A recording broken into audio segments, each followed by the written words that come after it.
Good afternoon. Welcome to our TMBT Media Las Vegas podcast. Today we'll have one of our marketing gurus, Coach Donavon Carter, here with us. He's live from Miami, Florida.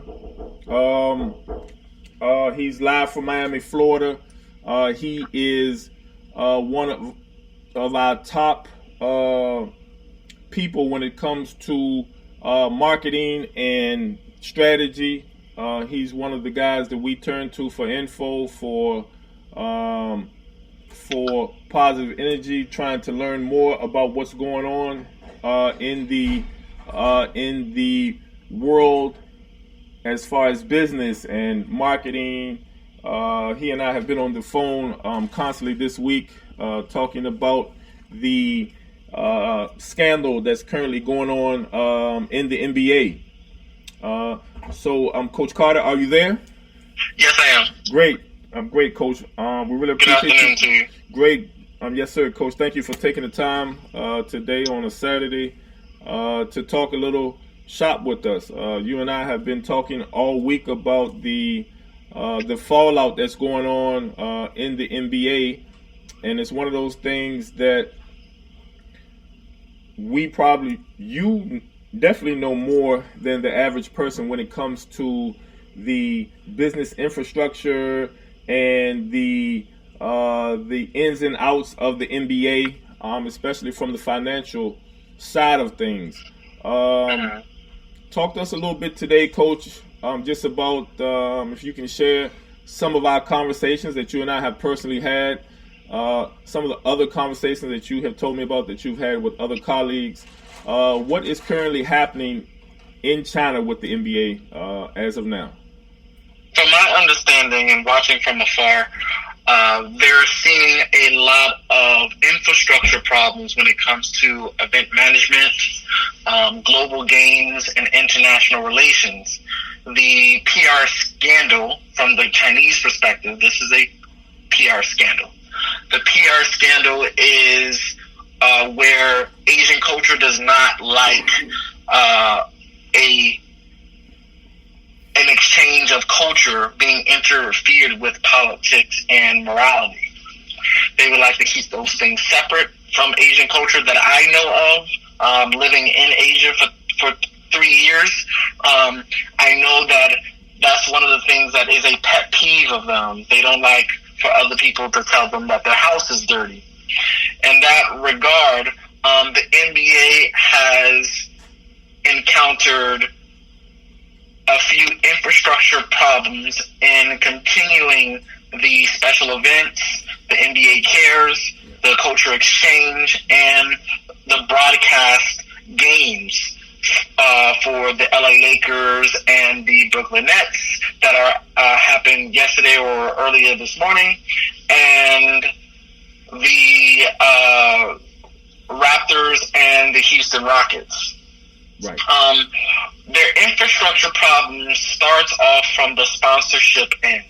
Okay? In contract negotiations, there are usually forbidden acts. There's a forbidden acts section. Okay. In those forbidden acts sections, there may, obviously I've not seen these contracts, and I want to humble myself and the audience to say I've not seen the contracts. Okay. I do not know specifically what is in the contracts. But you have a general idea, Coach. I would like to say you have a general idea of what's going on. Yeah, from a rough idea, I would say there is a forbidden act section. There's also loopholes and clauses so that they can have a pull out in case of a PR scandal such as this may happen. Or they would have tactics and strategies to delay and give themselves enough time to corral the situation from their perspective, meaning being able to withdraw sponsorships for a supposed sponsored event. Right. Where companies do not want to associate themselves with the NBA any longer in that regard. Right. They do not like the visual appearance of taking the same PR hit that the NBA is taking at the time of that event or cultural exchange. Okay. Explain to our listeners, of course, everyone is not versed in the Mandarin language and the Mandarin culture. So enlighten us rookies that don't understand the insulting manner in which these things have taken place, if you would. Right. From my understanding, the Mandarin and Cantonese culture is very distinct. They pride themselves on differentiating themselves from the West. With that being said, they differentiate themselves by maintaining control of key points of infrastructure. So your sponsorship for that particular event is a key point of infrastructure. Remind you that reports came out of $1.5 billion being lost because if companies rally behind China, they could use those choke points of infrastructure such as manufacturing, import and export, research and development, mass production against the NBA by delaying them the proper inventory and merchandise readying for the season. Imagine, if you will, you do not have enough jerseys of all the new player movements from the NBA. There will be a shortage across the nation of NBA goods and services that are Chinese made. Right. For the listeners that do not know, is a chance that in your house, anywhere between 30 and 60% of the items are imported from China. Correct. The people that know this best are the businessmen and government officials in China that the NBA are trying to do business with. Mm-hmm. Mm-hmm. So when you have an international relations PR nightmare based upon morality, government, and other things of that nature, people do counter the market, whether they like it or not. I do believe in freedom of speech, but I also know that if you're invited to someone else's house, do not spit on the floor. Right. Right. The GM from the Rockets spit on the floor. Exactly. And not only did he spit on the floor, he didn't clean it up. He didn't attempt to clean it up. Right. And I think, like you and I saying, left it to the commissioner to clean it up. But you and I know that that may fly here in the American culture, but in other cultures, people don't do that. People don't say things like that. People don't. They may think it, but they don't say it. One of the reasons, especially in in China, is because the government, from what I understand, is very strict. They have a certain way that the citizens of that country don't normally speak out against the government. Exactly. Whereas Google is not the same right. in China as it is in America. If you search a certain term related to China or within China, the search results will not be identical as the one in America. Right. So there's that way about general public domain information. Right. Operations within key points of infrastructure will be worse, if not more strict. Right. That's why it's so important for people to understand infrastructure. You're going into another country. Mm-hmm. You're trying to provide a service. Your service is basketball. Mm-hmm. They want you to do basketball. Right. You know what I'm saying? Right. Unless you're an highly inclined player. Mm-hmm. You know what I'm saying? You're the Manu Ginobili of basketball in the reverse, meaning that you're the American player in that Argentina country, or you're the Rui Hachimura of America, where you're the import of that service. Right. Right. The people who tend to monetize it the best are the people who align themselves of the national culture. Right.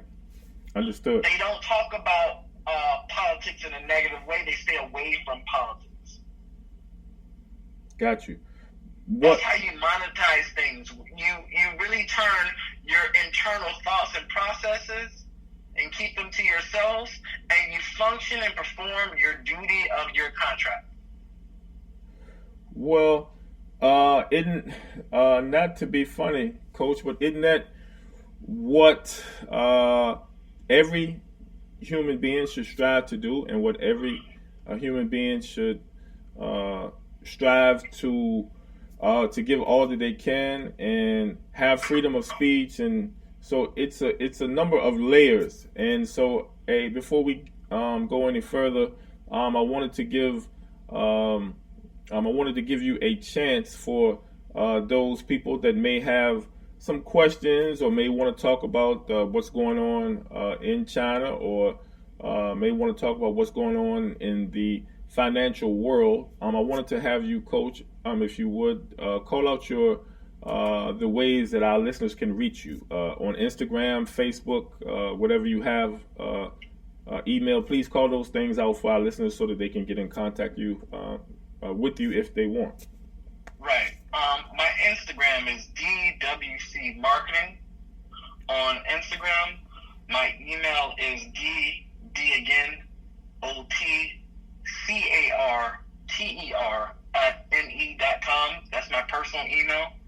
I use that right now because I want to actually read it, and I want business inquiries to come to my DWC email only. Personal inquiries can come to my personal email. These questions specifically about Daryl Morey has a background behind it, where financially, when it comes to products and services of the NBA, he's one of the pioneers of what they call Sager statistics. Okay. He's a Sagerist. Okay. Sager was this cult figure of early analytics. Okay? Okay. And Daryl Morey is one of those disciples where he took those Sager metrics and analytics to gauge future potential, active efficiency, and lifetime value of a player. Wow. Okay. Okay? This is the reason why the NBA trends started to go away from the mid-range game. Okay. Because analytics started to say momentum is close to the basket. And if you're not going to be close to the basket, then you might as well take the three. Old school, right, Coach? I like the mid-range game still too. Yeah. Okay? Yeah. And a lot of people would say, well, why do you say that? Because I fell in love with the Jordan and Penny fadeaway as a kid. Always wanted to do that, perfect it. I feel that the signature playing style of the league is the Jordan, Kobe, and Kawhi model. Right. Where the best player starts in the low block, sometimes goes to the mid post or the high post, right, and then expands their game later in their career. Right. Gotcha. Other places and people who did this the same may not be mentioned. I want to mention them anyway. The Lynn Biases of the world, the Benji Wilsons of the world, who never get to see their game.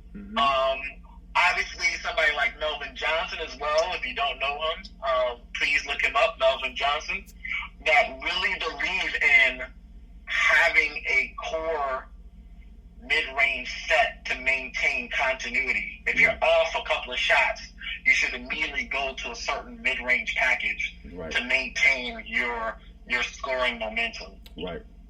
Newer people like Tony Parker would use that very efficiently from the point guard position, shooting from the elbows, coming down, and from high pick and roll situations. Greg Popovich is a mastermind behind that, making sure that they understand how to use the mid-range and specialty players with balance. Okay? It's hard for most people to gauge the difference between the innovative exception to the rule versus a streamlined process to duplicate, replicate, and repeat. Example, the NBA is full of the exceptions to the rules. The 1 in a million players. The 1 in a billion players. If anybody is telling me that everybody can be a Steph Curry, they're lying to you. Hey, he has a flamethrower for a right arm, okay? Yeah. It is the most consistent right arm possibly in the NBA, meaning his elbow is square, his jump shot is consistent, and it's always under 3 seconds. Right. So him having a good foundation of feet, core, and arms lets him replicate long-distance shots with high efficiency and capacity. Yes, definitely. Okay. Kevin Durant is another one. Kevin Durant is a 7-foot shooting guard. There's probably only one other person in the NBA that probably could have done that, and that is Bob McAdoo. And everybody under 35, if you don't know who Bob McAdoo is, look up Buffalo Braves Bob McAdoo, and then see some of his films, and they're going to look identical. Bob McAdoo. Me and the OGs argue about this all the time. Okay? Speaking of OGs, wanted to give a special shout out for those that don't know who Melvin Johnson is. I want to give Melvin Johnson, who is one of my mentors, I want to give him a special shout out down in Miami, Florida. One of my mentors, one of the better guys that you'll ever meet in life, and a legendary ball player. We want to send him a lot of positive energy and love down to him and his family down in Miami, Florida. We're glad to have him back on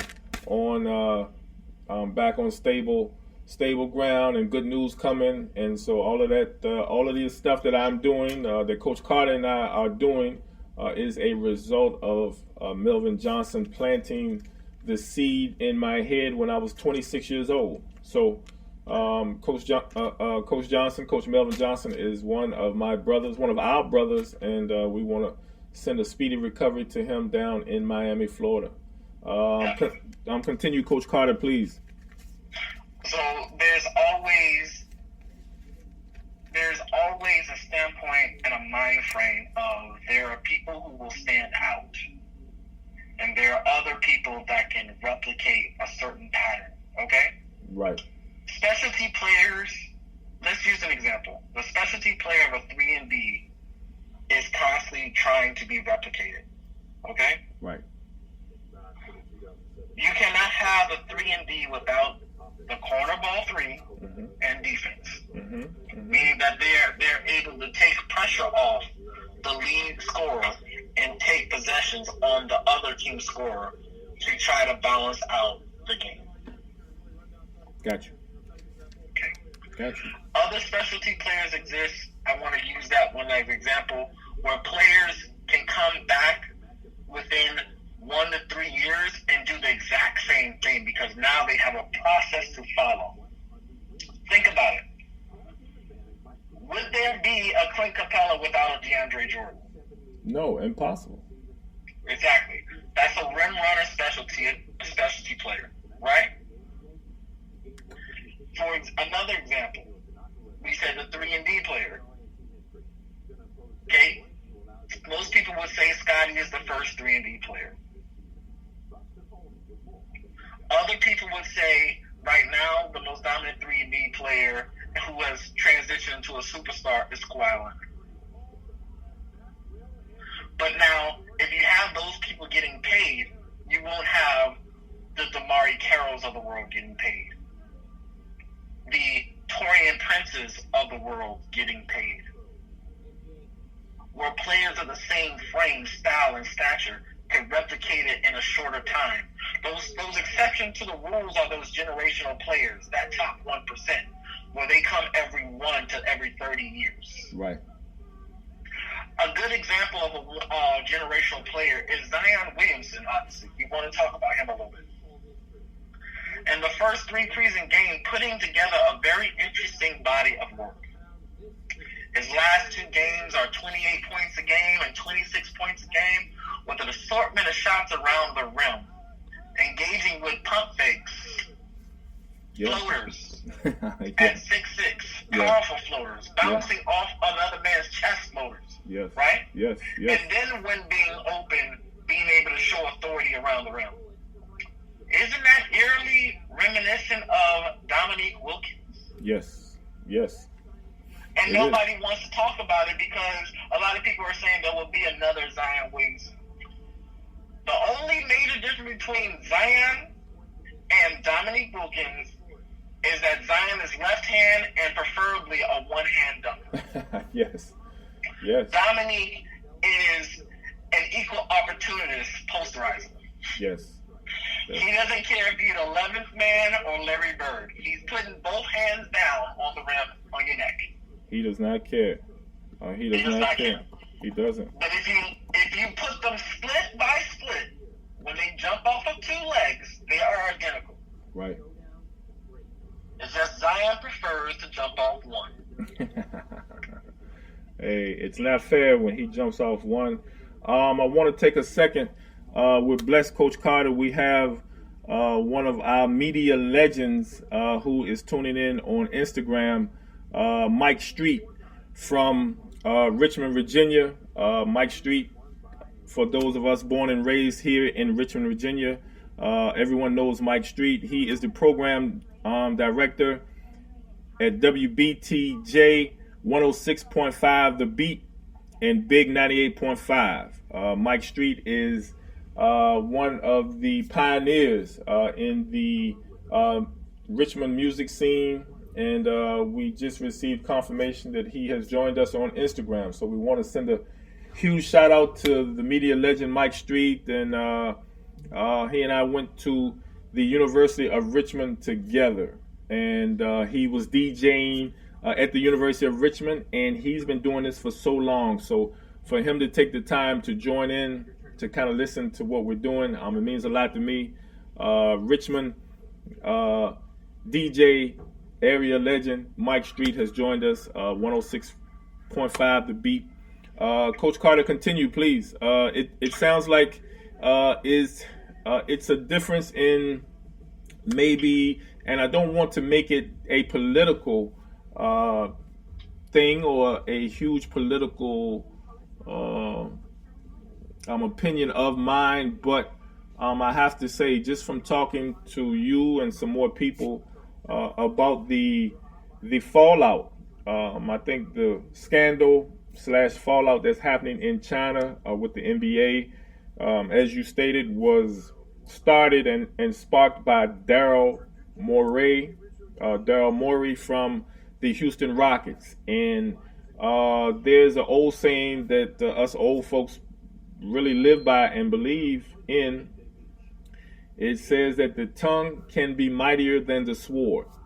And so even though the scandal started on Twitter, Daryl Morey used his fingers to type his words. And so I don't know what made him do it, or, well, I'm going to take that back. I do know what made him do it. He was talking about the political problems that are going on in Hong Kong. And I really think he was being honest with his opinions, and he was just giving his honest opinion of what he thought to be the situation, maybe without being too well informed, because he's really created, and I think you and I just kind of made an estimate a couple days ago about the financial fallout has to be in the billions by now. Yes, it definitely is in the billions. The rumor is $1.5 between 1.5 and 1.7. But like I said before, Daryl Morey has a lot of power because he helped revolutionize statistics and analytics in the NBA. He's known for that. Helping polish Mike D'Antoni's system of run and gun from his Steve Nash days and elevating to consistently do that every year is not an easy feat to do. Some people used to consider Mike D'Antoni the best coach not to be in the finals. Right. Okay? Now that he has a premier scorer like James Harden, he can show his coaching genius every year. He can plug and play another scorer next to him and do it again. And that's what I'm seeing him be able to do. He has Chris Paul. He lets go Chris Paul. He has Carmelo Anthony. He doesn't need Carmelo Anthony. Now he has Russell Westbrook. Now he has another person that he can plug into a system. And now he can keep the train going as long as he can. Remember that Daryl Morey has a lot of power. For example, he got D'Antoni to fire all of his coaches last year. That's not easy to do. You know how many bridges he had to burn to just say, hey, bye-bye? Yeah. And somebody that I know really decently through my cousin Derek, Irv Rowland, player development last year and last 3-4 years with the Houston Rockets. Irv comes to Miami all the time, constantly elevating players, polishing up their games, doing favors for people out of his way. Irv Rowland is an amazing trainer. If you don't know who he is, please look him up. Irv Rowland, And talking to him over the summer, him being bummed about the decision being made in Las Vegas, talking to him and seeing him, haven't seen him in a while, I know that he's one of those people that will bounce back because of his great relationships in the NBA, helping develop people like Brandon Knight. He was in Phoenix for a couple of years, helping develop Devin Booker, helping to develop the young Phoenix Suns teams for the last 2-3 years there as well. Irv Rowland is one of the people and unsung heroes of that D'Antoni coaching staff at the time. Delray Moore has his power based upon developing statistics and analytics that was copied throughout the league, being able to find new touch points of efficiency within players, and number 3, being able to give a baseline that the NBA could use for draft stocks to gauge them in a more efficient manner. This is why they had to back Delray Moore. This is why an Asian country may not directly, but by implication or in silent meetings, may have already asked for his resignation to do business, or we're going to take away something. And let's be real, the political climate between America and China is already tense. Very tense. Some people would even say that we're already in a trade war with China. We are in a trade war with China, if I'm understanding correctly, Coach. We are.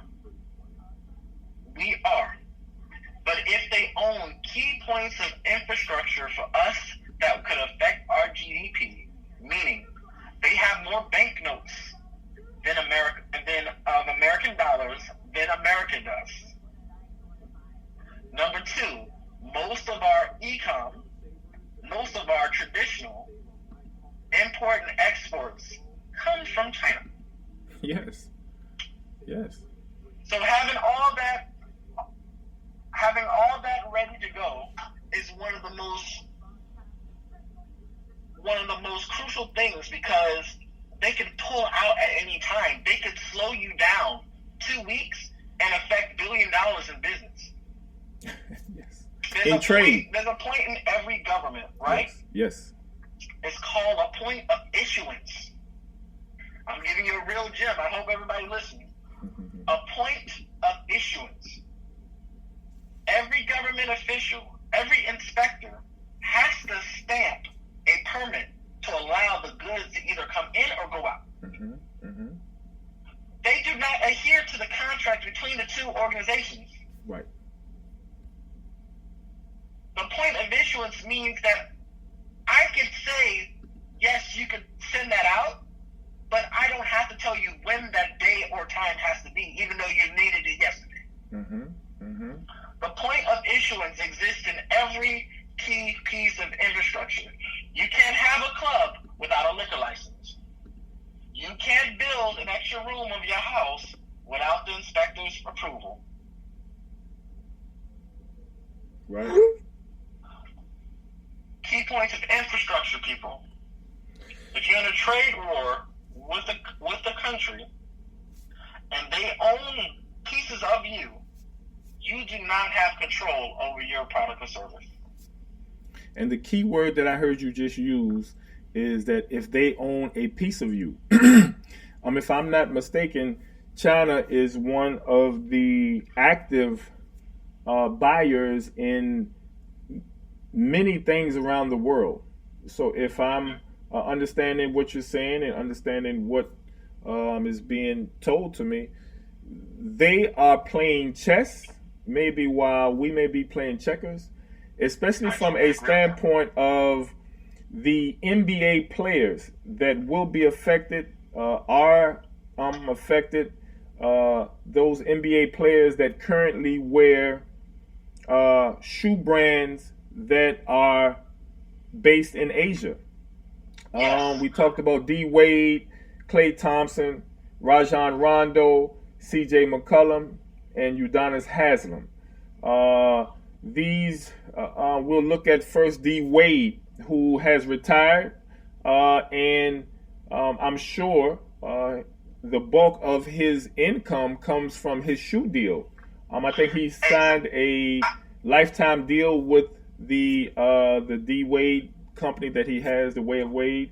Talk to me a little bit about the business infrastructure now, dealing with from a player perspective. I think you and I have kind of talked from a business owner standpoint, maybe from a Tillman Fertitta standpoint, the owner of the Houston Rockets. What happens now to someone like a Klay Thompson, who is a 3-time NBA champion, recently signed a new deal? Compare the two. D. Wade, who is on his way out, to a Klay Thompson who has just hit his stride, if you will. Right. So you asked me to start with D. Wade. D. Wade signed a lifetime deal with them. He followed the Jordan model. Jordan signed a lifetime deal with Nike. LeBron followed him. Kobe followed him. D. Wade did it in China because what they have is what they call a retroactive clause. A retroactive clause is when you have a signature shoe in your name and you can have it released multiple times over a decade span. If you need an easier example for me to explain this, think about how many times the pennies come out every couple of years. Mm-hmm. That's a retroactive clause. Right. Think about how many times, in the Virginia area especially, how many times the Allen Iverson Reeboks 1 through 5 come out. Right. Retroactive clause. So what happens to that retroactive clause? That retroactive clause from the American perspective is international. Those shoes come out in America, they also come out in other countries. Mm-hmm. Mm-hmm. Mm-hmm. But if your main company is now with China and the China company discontinues it, like Klay Thompson, you get no back-end revenue off of that contract anymore. None It's at all. It's up to the company's discretion to activate the retroactive clause, the retro shoe. But is that something that that sounds like, and that sounds very, very deep. It sounds deeper than probably us normal listeners understand, but that sounds like it's in favor of the company. They all are. Right. So, okay, example. you have one shoe. Let's say it's a Klay Thompson. Right. Klay Thompson out of $100 gets only 7 out of the $100. That's in favor of the player or the company. Okay. Wow. That's in favor of the player, right? Right. Yes. They give him an advance up front because they know how many units he's going to sell by doing their forecast and research, right? Right. After so many years, they write him another check because most likely he or she has exceeded that selling amount from the advance. That's why Allen Iverson will be receiving the hugest check at 55 because they've been selling his shoes for 10, 20 years and him not receiving the check until after they met their markers. Right. Right. That means the company knows how to set their target, number one. Mm-hmm. Number two, it tells me that the company knows how to scale their merchandise and inventory in their favor, right? Right. So that they know that they will yield 10 times the amount more than the endorsee will receive. Right. Is that clearly, you and I know, and I think what we've been talking about all week is that's clearly by design. So by design. Is that to me when I read and talk to friends and family members in Venezuela, right? And you see how China and Russia are two of the biggest players in the international game of buying countries, right? Buying resources, buying they're everywhere now. They're in Jamaica, they're in Venezuela, they are in Russia, they are everywhere. So is it another instance of them outsmarting us? It sounds like it's a financial chess move. And right now we're talking about the NBA, which is, if not the biggest franchise in America, one of the biggest sports franchises in America, and China has essentially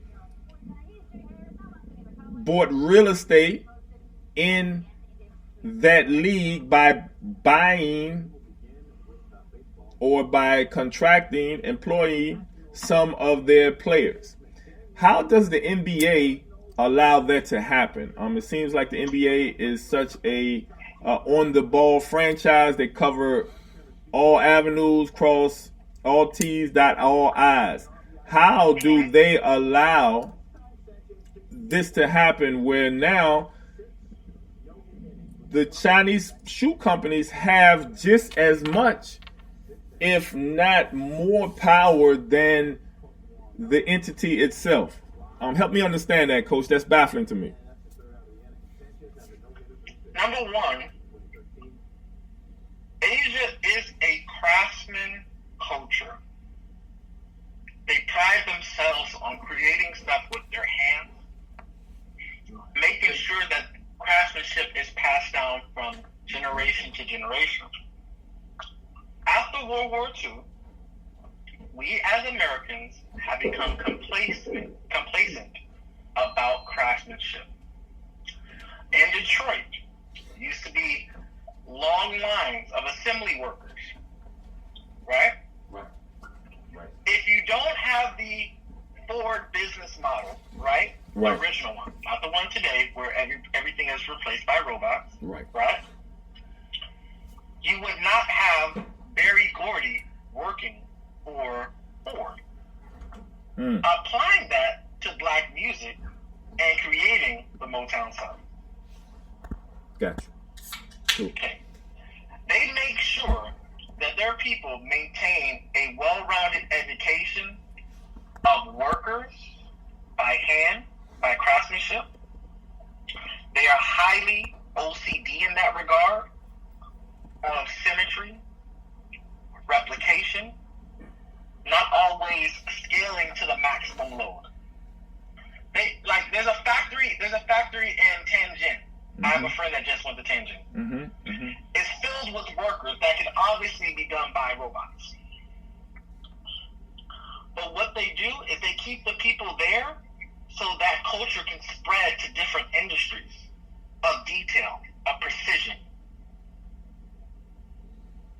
This is why the Midwest has lost so many jobs since the early 40s, because they used to be manufacturers of airplanes done by hand,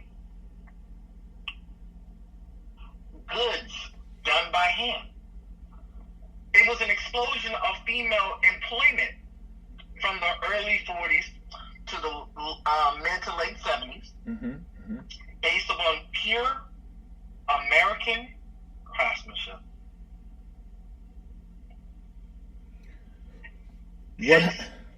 Businesses had focused on scaling a company so high to maximum capacity, the workers become less valuable. In Asia, that is a complete opposite. They maintain the person working as a key point of infrastructure so that their workforce would never be lacking skill. Right. Isn't that part of, isn't that smart? Isn't that what we should be doing as well as a country, to make sure that, kind of like you said, the topic of today's discussion is business infrastructure, right? Isn't that part of, or isn't that the foundation, or shouldn't that be the foundation of any business infrastructure? And if I'm understanding you correctly, and what you've been you and I have talked several times. We spent time out in Vegas talking about this exact thing that's going on now. And it's funny because when you and I talked last time in Vegas, we had no idea that this scandal, this international Chinese scandal, would come about. So it's something that you and I didn't know was going to happen, but we kind of talked about it, and it's almost like we can understand the repercussions, maybe from a business standpoint. But I think one of the things that you and I discussed is that the crushing effects won't be felt for years, right? This is happening in October 2019, but clearly the blowback won't be felt.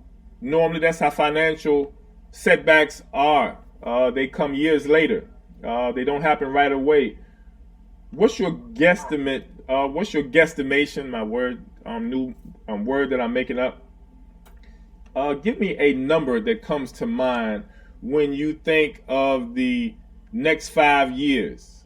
How much will, and of course you have no way of knowing.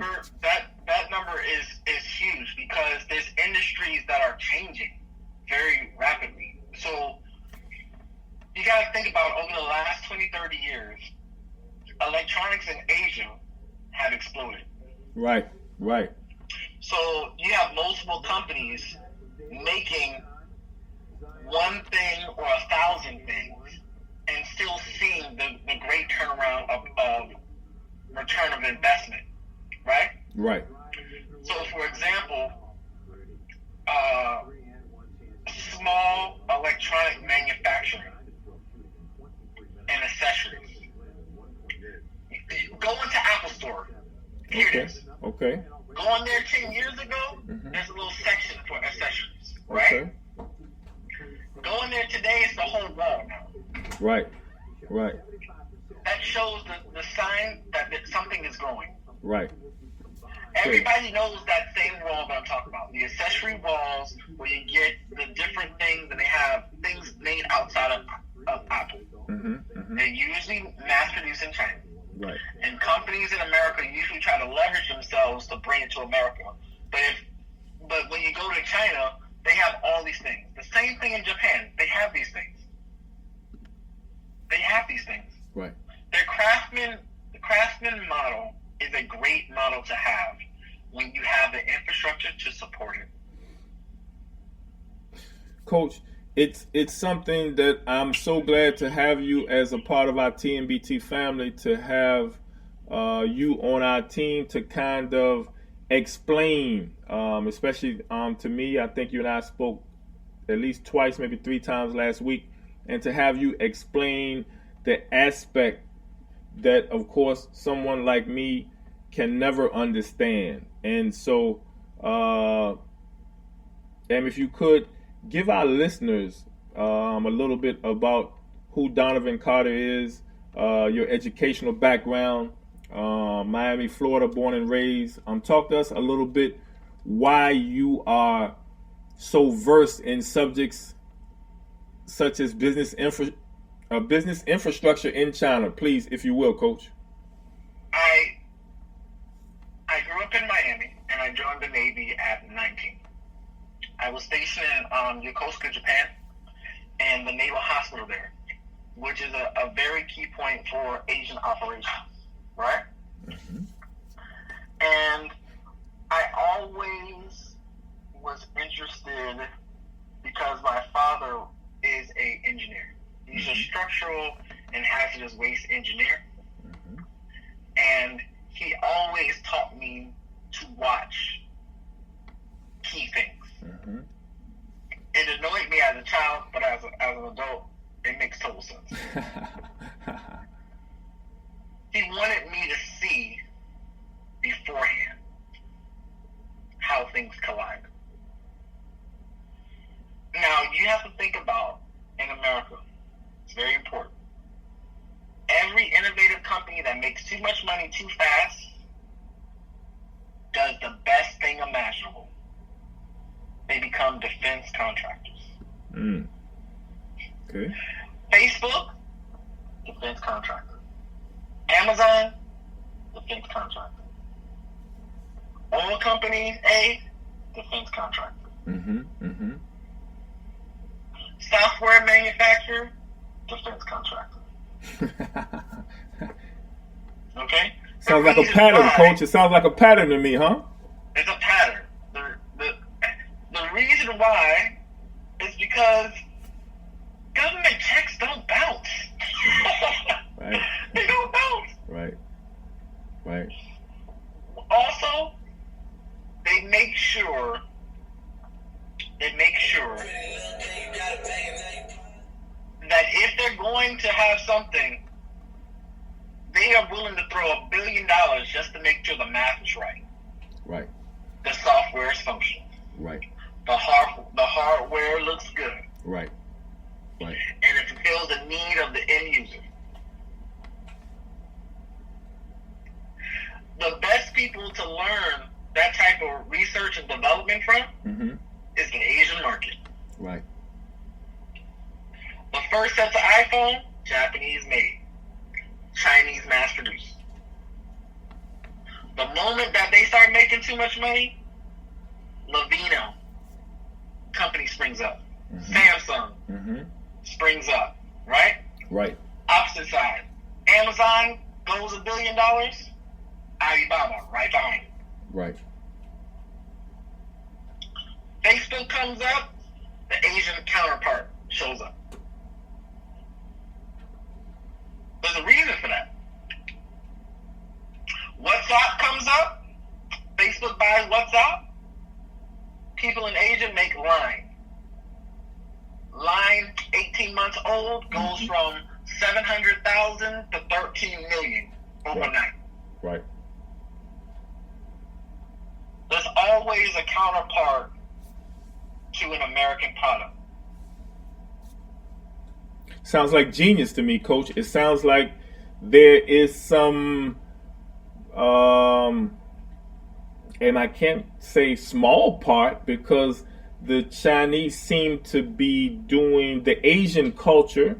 I think you and I talked about it the other day. I was blessed to play in Japan as well, and you and I were talking about how out of all of the countries that I've gone to that have had recessions or financial problems, Asia is the one continent that you and I have been to that we both agreed that has never had a recession.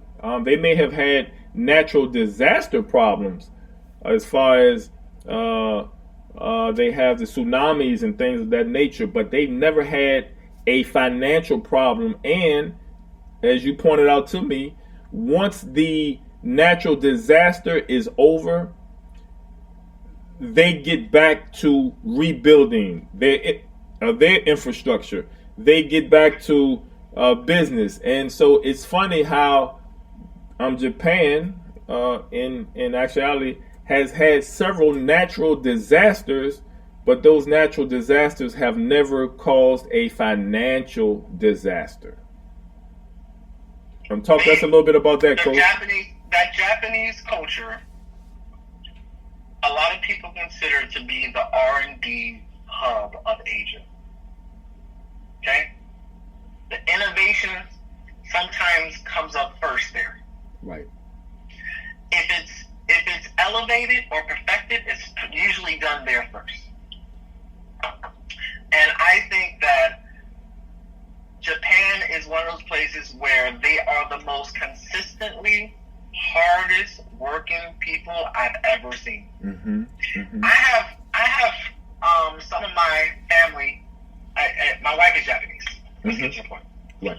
And when she goes and see and catches up with her friends, and she goes to the house, and the husband slept at work for the last 3 nights straight because he has to make a deadline. Mm-hmm. Mm-hmm. That's how hard they're working. Right. Right. For them to compete with the state of California, right, in GDP, and have 1/3 the people of the United States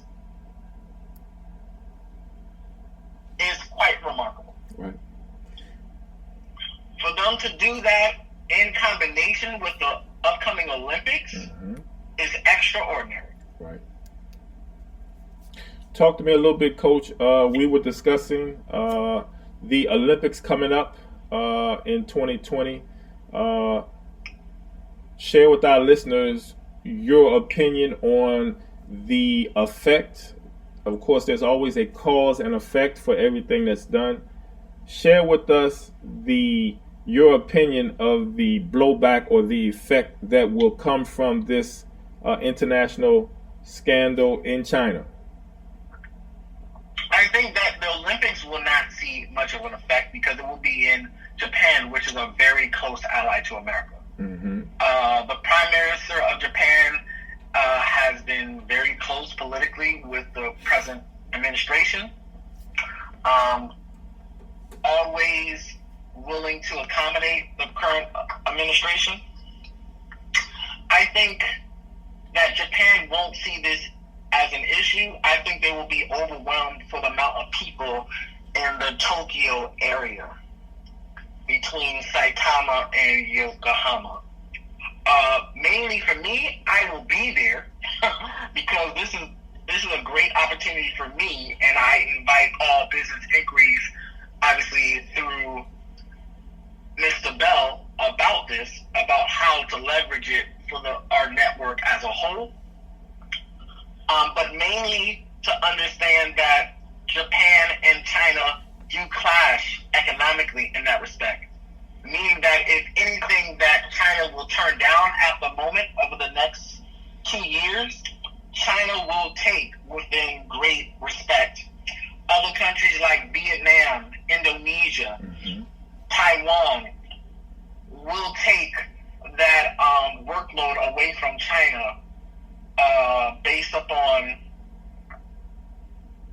things in the past. For example, let's use Nike as an example. If Nike's not being too friendly with China, they go to Indonesia. Right. If you don't believe me, look at the tag on your shirt. Right. Depending on when you bought it and where you bought it, a show where it came from. Right. Sometimes the shirts will say made in Vietnam, made in Indonesia, made in China, right? Right. But if China's not on good terms with Nike, they will just bump the numbers other places in Asia. Right. Philippines may be one of those two, right? Right.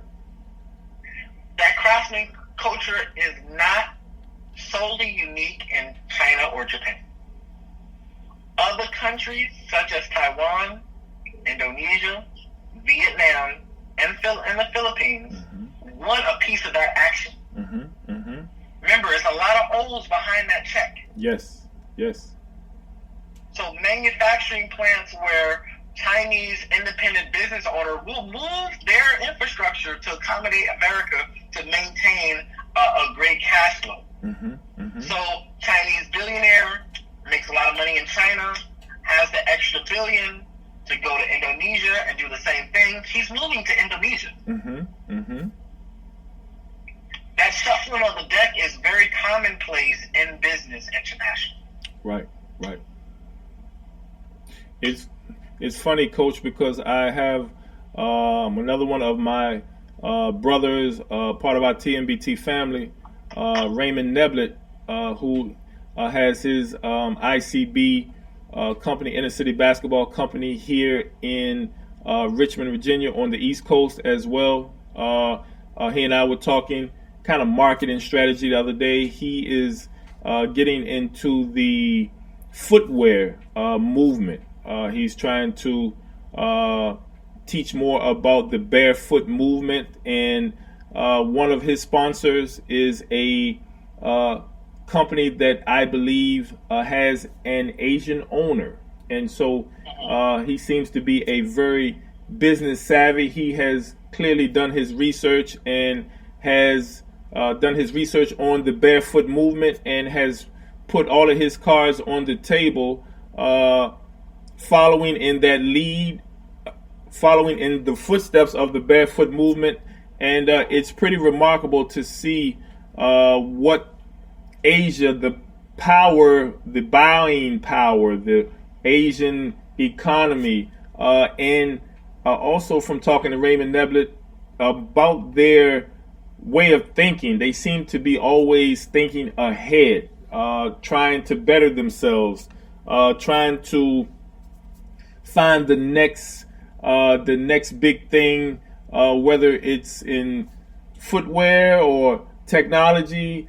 It seems as though some of these players, like you named, D Wade, Klay Thompson, Rajon Rondo, CJ McCollum, maybe have realized that the object to the game of basketball or to the game of business is to make money at something that you're doing. And so these, especially D Wade, seems to have cornered, and he seems to have started and cornered his own market, and he's found a shoe company in Asia that seems to value his star power.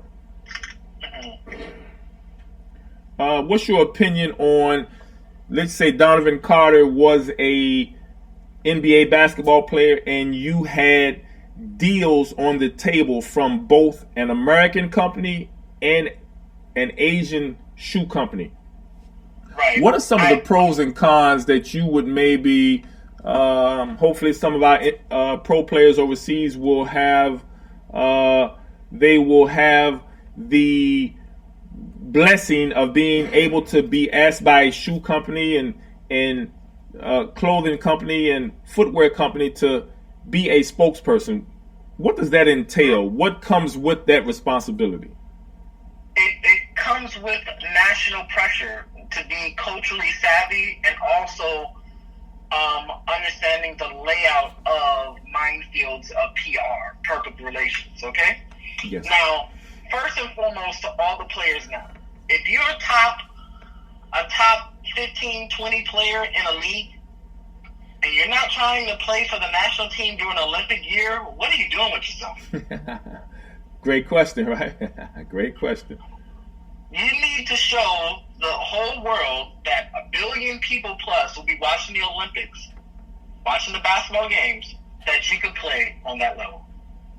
If it causes you to put on 15 pounds of muscle, to increase your vertical capacity, or even make sure that you are politically aligned with people at the right places in the right situations, you should be doing that.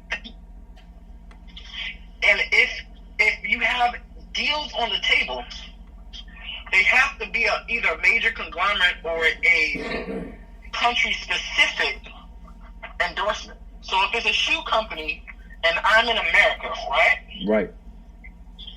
I would take high consideration of the Asian shoe company, knowing that the Olympics is in Asia. Right? Right. Okay. If most likely, if you're a rookie doing this deal, you're going to get an entry level shoe deal between 7 and maybe 15 million. Right? Right.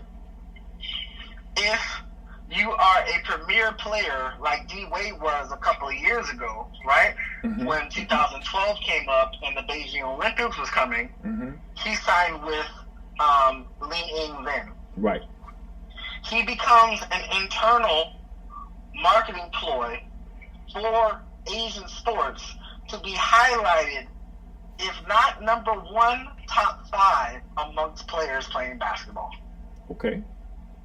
He becomes technically the Michael Jordan during that Olympic series. He's a national figure. He's being seen from damn near Siberia to Hong Kong. Right. Right. Every day for 12 months. Right. That would be the campaign. Right. And that would be the case study that I would use, right? Right. Correct. Me personally, if I'm an American player playing in America going to China, right? Mm-hmm. Mm-hmm. I would consider that before the trade war or this incident. Now I would be skeptical. Right. I would personally want to stay with an American brand that has the power to be over there, mm-hmm. but I won't be forced to be in China long periods. Right. That's why people call Klay Thompson China Klay when he's in China. China Klay, exactly. China because Klay. he has to do a lot of PR in China to maintain continuity between North California, America, and China. Right. Okay. Go ahead. I'm sorry, Coach. Continue, please. So, me personally, right now, the people who are writing checks, in my opinion, is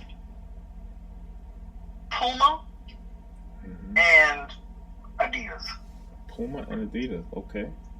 The reason why I say they're writing checks, because Adidas is writing signature shoe deal checks. Mm-hmm. Mm-hmm. You remember, you cannot get your signature if you don't get your signature shoe. True. You don't get a retroactive clause. Retroactive clause. Right. A retroactive clause. Okay. You have to understand, and most players need to understand, when it comes to these shoe deals, there's 3 things you have to look at in the contract. Okay. And you'll know the quality of your representation. How much is the present value of this contract? How much is the future value of this contract? And what is the lifetime value of this contract? Wow. 3 things. We have a couple of listeners in, Coach, from Argentina. I'm from South America, from Chile. So I want to say hi to them. Hola a toda nuestra fanáticos de Argentina, de Chile, de toda Latinoamérica. Gracias para enganchando a nuestro programa. Voy, como siempre, hablando un poco en inglés y un poco en español. Para todos los que están escuchando, estamos hablando con uno de nuestros técnicos, uno de nuestra gente de la financial parte del mundo, y estamos hablando de el escándalo que está pasando en China hoy por hoy con los Houston Rockets y el parte político de la gente de China y qué está pasando con la NBA, el escándalo que está pasando, y vamos a seguir contando un poco de eso, ¿no? Coach Carter, we want to, at this time, if you could go back over for those listeners that may be tuning in a little bit late, If you could call out your social media handles for those that have questions about business infrastructure and the scandal that's going on in the NBA, in case some of our TMBT Pro clients want to contact you, call us out your contact info, if you will, Coach. Definitely. On Instagram, my account is DWC Marketing on Instagram, and my personal email is DOTCARTER@me.com. Yes. Once again, we have our marketing guru, is what I like to call him. He is a well-educated young man. He sounds like he's my age, 49, but Coach is very, he's much younger than we are. He's one of the young men that I turn to for information when I don't understand something. I will make a call down to Miami, or if we're in Vegas together, I will ask. He's one of those people that does not mind sharing information. Clearly, he's been to school for it. He's educated. He understands more than the average person, but that means nothing if you're not willing to share information. And so he's one of those people that really shares a lot of his time and information with his Miami community, with our TMBT family, as well as several business endeavors that he has going on. Coach, I would like for you to talk a little bit. I know you're a very humble guy, but I want you to kind of brag on yourself here a little bit and talk about the ways that you have been giving back to your community. Like you said, born and raised in Miami, Florida.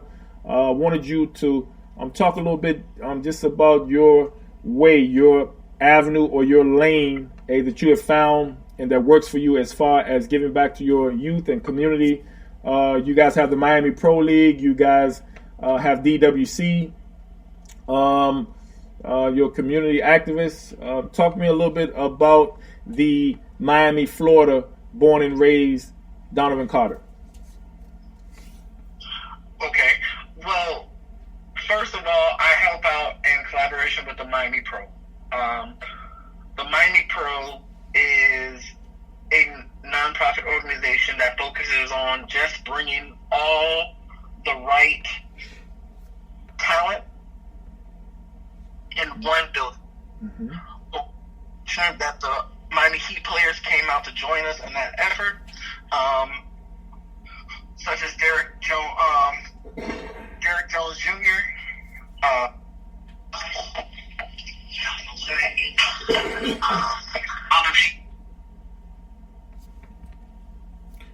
Coach, you still there, brother? You're breaking up a little bit. Coach Carter, can you still hear us? You there with us, brother? The tone. Please record your message. When you have finished. I think we may be having some technical difficulties with Coach Carter calling in from Miami. He'll be joining us right back. I'm sure he'll be calling back in. So let's give him a second to reconnect here and see if we can get him back on the line. Trying to get him. Let's see. Coach Carter, are you still there with us, brother? Yes, I am. Okay. I don't know what happened just now. Sorry about that. I'm sure it's on our end. We've been having some computer issues earlier. Continue talking about yourself and your endeavors in the Miami and surrounding areas. Right. In the Miami Pro, like I said earlier, was a person named Kyle Davis. Mm-hmm. Kyle is very integral in doing collaboration through a nonprofit for the Summer League, right? Mm-hmm. We needed a Summer League down here because there wasn't enough basketball in one area. Mm-hmm. It's hard. For some reason, the South Florida can't get the top 1% to be in the same gym at the same time. Mm-hmm. Yeah. You know, regardless of stature, where great people like Bam Adebayo, who's been taking a lot of the mantle from D. Wade, Derek Jones Jr., Kelly Olynyk, some of the younger guys that are on the Miami Heat team, through key people in the Miami Pro family, really have come out to put on a spectacle for the kids, so the kids have something to do in the summer. Number two, making sure that they show face to the fan base throughout the summer, not just for a special event mandated by the NBA or Miami Heat. I applaud them for that, and their trainers and their sponsors and their managers for agreeing to do that. We do make sure that all events are NCAA and NBA certified, so that people can play in them without repercussion. Kyle Davis and Debo are great friends to me in that regards, because I function as a marketing consultant and as a brand ambassador. And when on my trip to Vegas, I gifted multiple people within the NBA, executives, coaches, scouts, and influencers of the NBA on their brands, which were the Miami Pro League brand.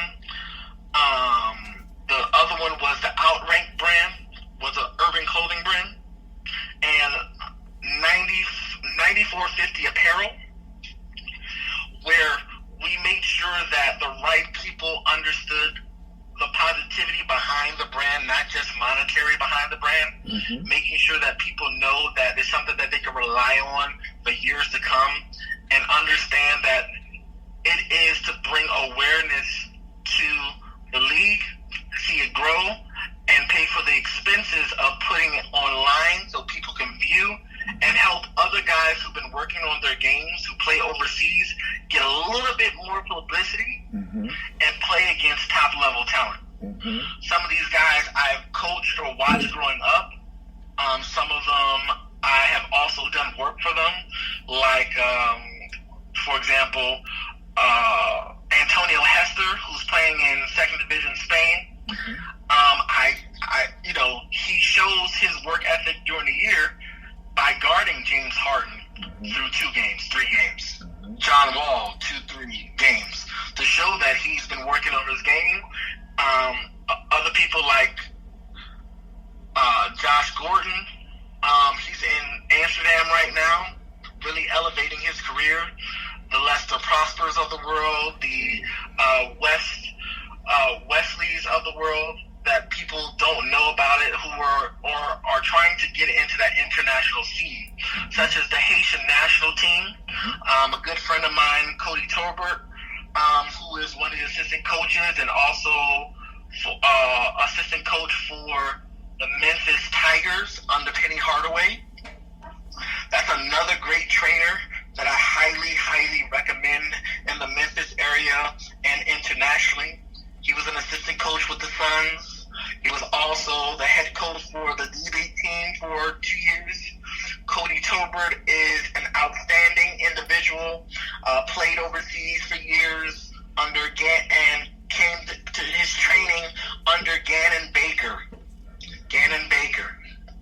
And I was fortunate to meet Gannon and Cody through a mutual friend and family member who made sure that I was introduced to the right people so that I could have this access of South Florida that transcends race, that transcends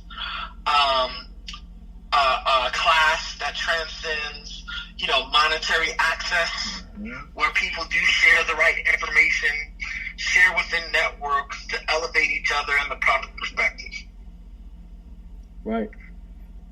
It's incredible for us to have you on, to have someone so knowledgeable, but it's something that I'm hoping that you will.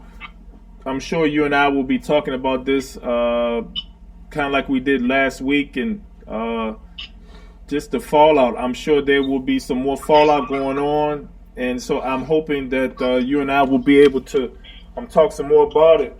Continue to talk, and you will continue to teach me and our listeners, because like you and I said, this will be something that will be ongoing. This is one of those things that seems like you can't, it won't be able to be swept under the rug. This is something that even if the American media tries to make it go away like they normally do with most huge or big topics, it's something that we don't know. What we do know is that there will continue to be more of a financial fallout. I'm sure there will be some jobs lost when you deal with billionaire companies or billion-dollar companies such as the NBA, and you deal with some of these billion-dollar shoe companies, and you also add the political element into it. I'm sure that there will be, as they say, heads will roll. What do you see? Where do you see?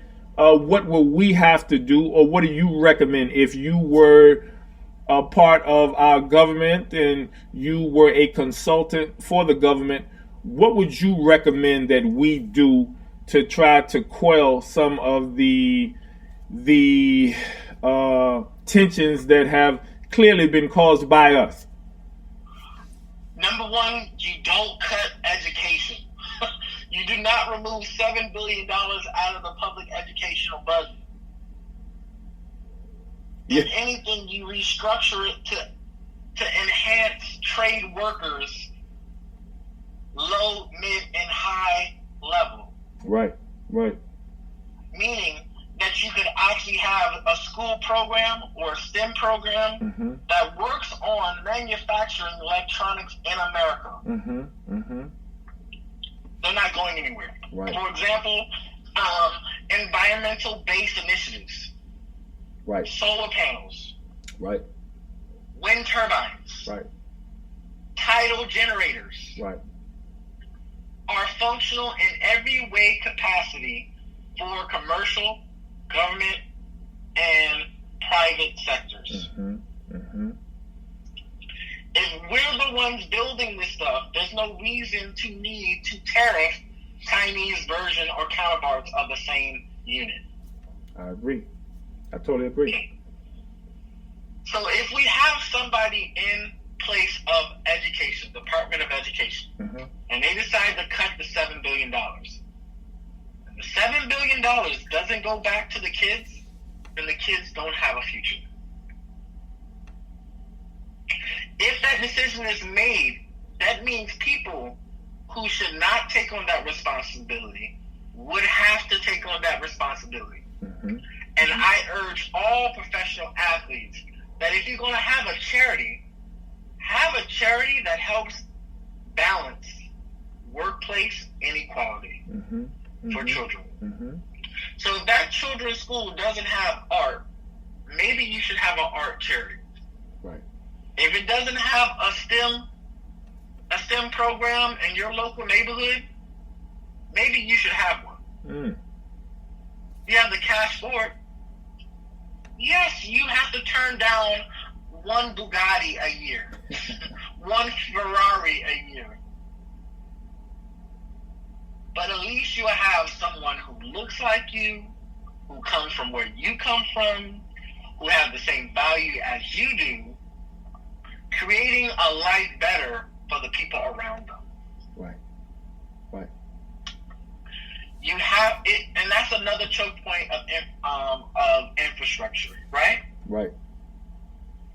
You need the people to produce a product, a service, and those people need a process to replicate, scale, and provide. So if you have the money and you know that $7 billion is taken out of public education, it would behoove you to make a STEM-based program, knowing that the industry of electronic farming is going up for all you cannabis entrepreneurs, for all of you gamers, software and hardware engineers and coders, esports is on the rise, Mm-hmm. but you need a workforce to maintain it. That workforce has to be young. Coach, if I'm understanding you correctly, one of our the premise of our show, or the talking topic, our topic is infrastructure, right? Business infrastructure. Yes. First thing that I wrote down on my pad that I jot stuff down for each podcast is business infrastructure, right? Okay. I also heard you say, and if I'm understanding you correctly, and of course this will be our second. This is part 2 of our podcast with Coach Donavon Carter. He will be back to continue. So for those that are tuning in late, you guys will have more than ample chances to hear him again. My question for you, Coach, is, being that we're talking about business infrastructure, right? And we are concluding with our youth, right? You are encouraging people to invest in our youth. If we're going to be talking about infrastructure and business infrastructure, wouldn't it be a safe bet to say that our youth are our biggest part of our infrastructure for the future? Does that make any sense, the correlation that I'm trying to make between the actual topic of our podcast? No, it's totally on point. Right. I would say you do not have success as a business without a successor. Let me repeat it. Right. You do not have a successful business without a successor. That when you're gone, that money, that cash flow, that time, that location has to outlive you. Yes, it has to, Coach. It has to. But and I hear you speak so highly of your family, your family, your infrastructure. So I'm sure you and I, as parents, we are trying to set up, or it's our job as parents. Our parents did it before us, creating the infrastructure, sustaining it while they were living, and then teaching us the methods to carry it on, to continue. And the legacy of Donavon Carter, we are the legacy of our parents and grandparents, of course, but it's something that I'm glad to have you on this morning, because I'm learning, as I often do from talking to you, about the importance of an infrastructure in whatever it is you're doing, basketball, or if you're starting a family, or if you're starting a business. But you have to have, I think for us, I would probably say that our infrastructure was created from our parents and grandparents that instilled the positive energy and the positive way of doing things. So I think an infrastructure can be bigger than what I actually knew or actually thought of it. When I think of the word infrastructure, it means one thing, but from sitting here talking to you, it clearly has made me understand the multiple meanings of the word. And if that makes any sense of what I'm saying. Yes, it does. Yes, sir, Coach. And that's why I stand behind the Aid for Future Community Dreamers Project with Melvin Johnson. Mm-hmm. It's because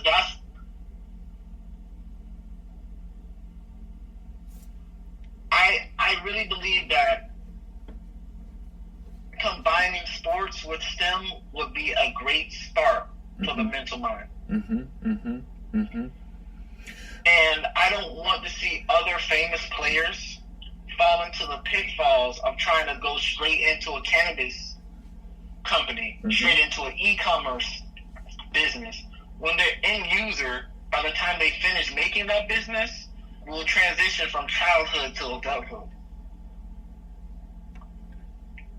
What? If you have a 3 to 5 year plan for a business, right? Right. Your user for the esports is between 12 and 14. He will be coming of age to use that esport platform in 3 to 5 years.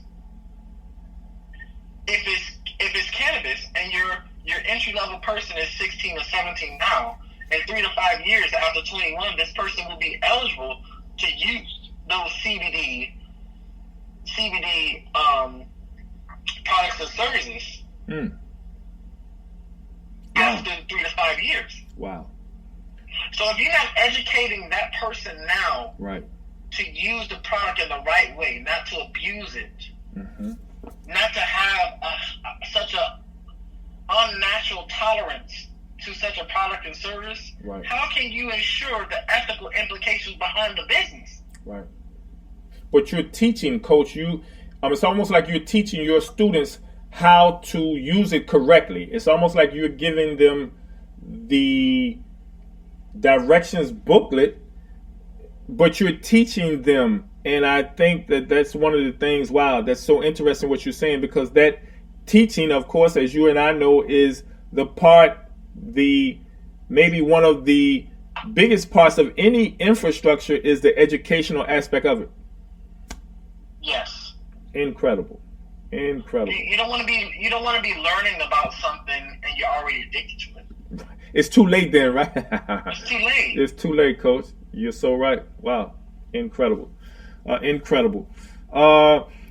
I want to, I wish we had more time, but I want this to be only the second part. Hopefully, I wish you and I could kind of share some of the conversations that we have on a daily basis or on a weekly basis, because I think our audience would really be intrigued in the amount of knowledge that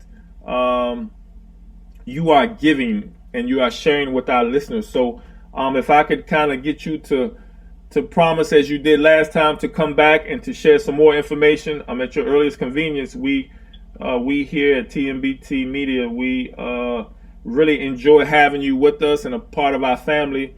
But it's something that I'm never too old. I've been taught that you are never too old to learn. And if learning is something that you're into doing, it doesn't matter the age of the person teaching you. Just because someone is older than you doesn't mean that they know more than you. And so I think us as human beings, me as a human being, I'll just talk about myself.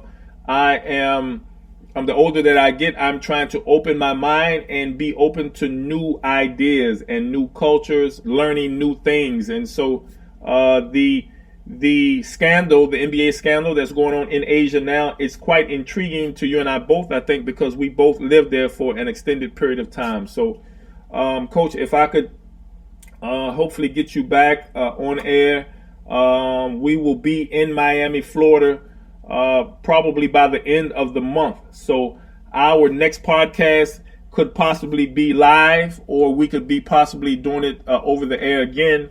But I just wanted to say thank you for being yourself. Thank you for sharing with our listeners. And thank you for being honest and giving. I think what you and I are doing is we are just giving our honest opinion, which is what we talk about. This is not fabricated. This is no fabrication. This is what we actually believe to be happening. And from what we are informed of from the media, we are giving our honest opinion on it. Coach, I would like to give you the platform to close us out with any closing statements or any thing that you would like to, any shout outs you would like to give to any of your business partners down in Florida. And I would like to give you the floor now to kind of take us on home.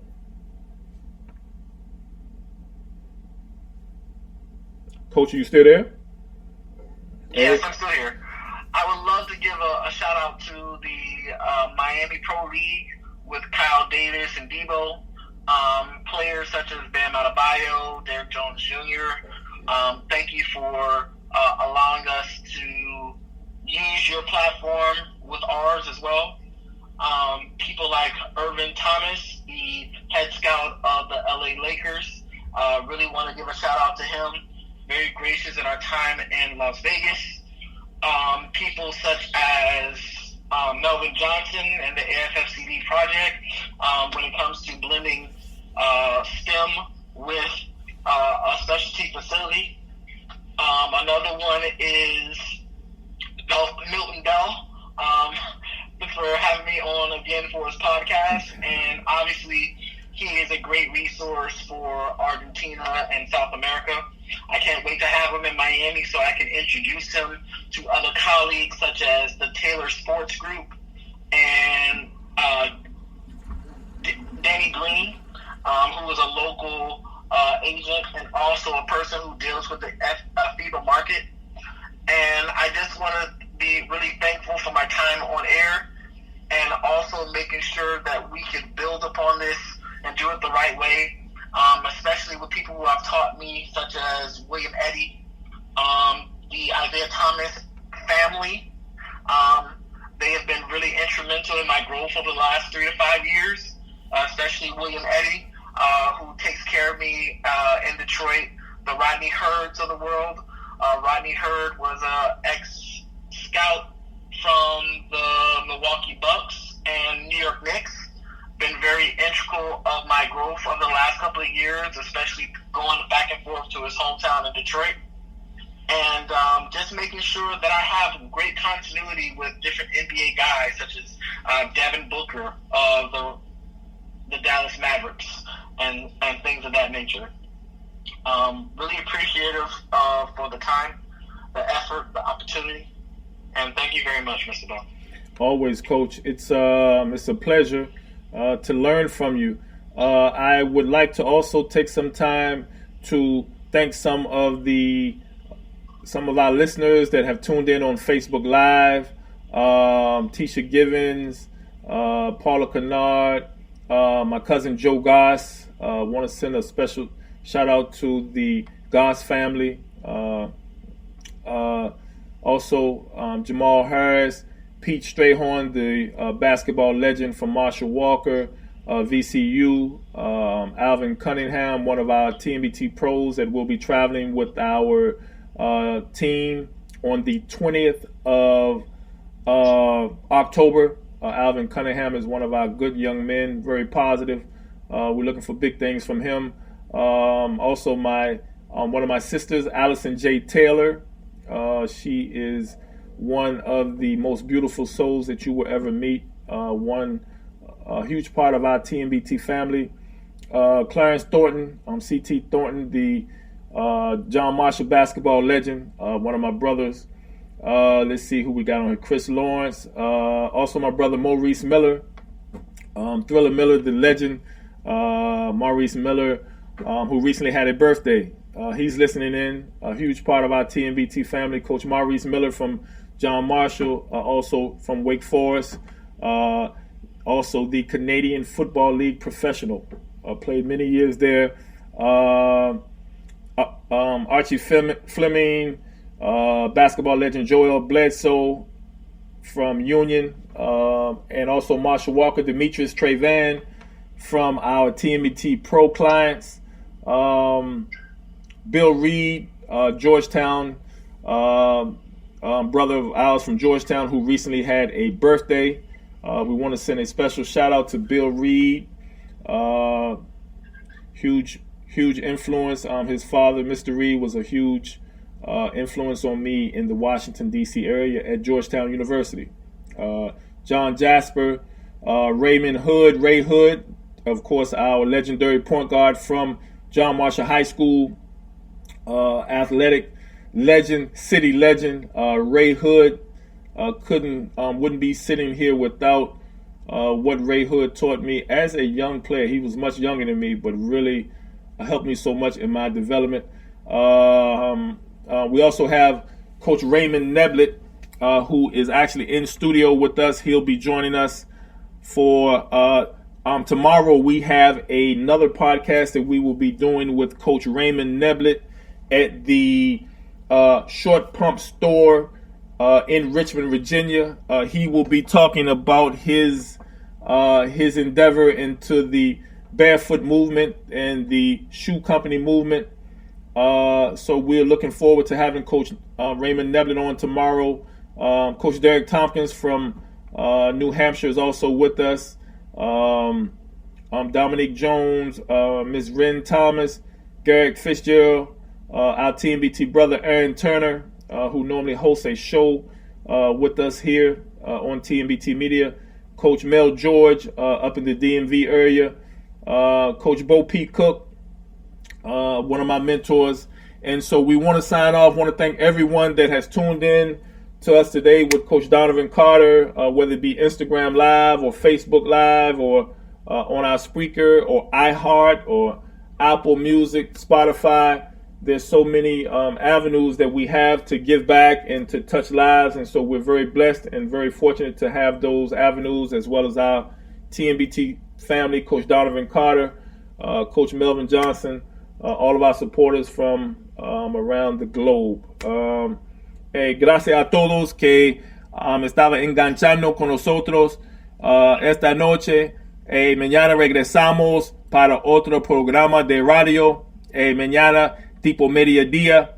Así que mando un abrazo grande a todos nuestros fanáticos de Latinoamérica, de Argentina, de Chile, de Venezuela. Gracias a todos por escuchándonos y siguiéndonos. For us here at TMBT Media, today we'll be signing off with Coach Donavon Carter. We'll be live tomorrow at the Short Pump Town Center in Richmond, Virginia, with Coach Raymond Neblett and his ICB family. They have a huge day planned tomorrow with their barefoot movement. So for all of you guys listening, thank you guys for tuning in. God bless you, and we'll be checking in soon.